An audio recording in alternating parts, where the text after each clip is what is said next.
Les fabricants de coton-tige ont plus d'une corde à leur arc. Plusieurs produisent aussi des tampons démaquillants. Les deux produits sont faits de coton blanchi. Le coton passe d'abord par une machine appelée chargeuse, puis dans un autre appareil qu'on nomme ouvreuse, qui sépare les fibres de coton en déchiquetant les balles. Prochain arrêt, la cardeuse. Ces énormes rouleaux peignent les fibres de coton. Et ensuite, guidées par les capteurs de poids, elles génèrent un ruban de coton d'une épaisseur uniforme, un voile. Ce voile est maintenant prêt à être transformé en coton-tige ou en tampon démaquillant. Pour fabriquer des tampons, on superpose plusieurs couches de voile. Le nombre précis de voiles est hautement confidentiel, tout comme la quantité de pression qu'on applique pour comprimer ces voiles.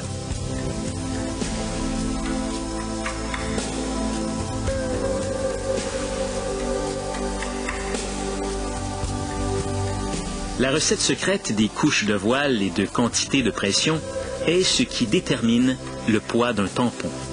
Plus son poids est élevé, plus le tampon est épais et donc de bonne qualité.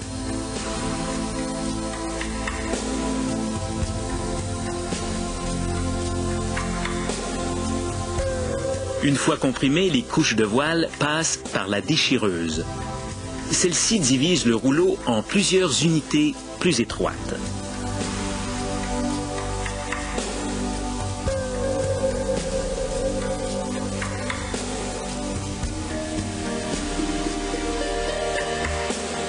Ensuite, on imprime un motif matelassé sur chacun de ces petits rouleaux pour des raisons purement esthétiques.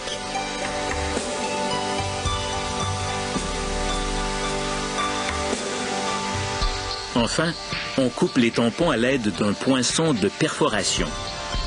Dans ce lot en particulier, chaque tampon pèse en moyenne 0,7 g. L'usine peut produire des tampons d'un poids donné selon les exigences du client. Les tampons démaquillants sont prêts à être emballés. Aujourd'hui, le client veut des paquets de 100. La lumière bleue indique aux employés où se trouve la marque des 100 unités. Pour façonner des cotons-tiges, on sépare le voile initial en 4 voiles plus étroits, chacun d'eux pesant 1,5 g par mètre. Chaque voile étroit passe dans un tuyau en entonnoir qui arrondit sa forme aplatie. Puis, il s'enroule en cylindre. La machine prend alors 2 brins de coton à partir de barils différents qu'elle achemine à chaque bout du bâtonnet. De même que pour les tampons démaquillants, la quantité de coton par bâtonnet varie selon les exigences du client. La chargeuse prépare les bâtonnets.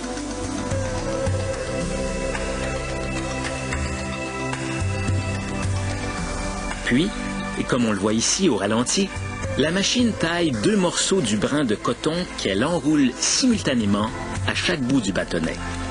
Tout juste avant, un dispositif chauffant a fait fondre chaque extrémité du bâtonnet de plastique afin que le coton puisse y adhérer.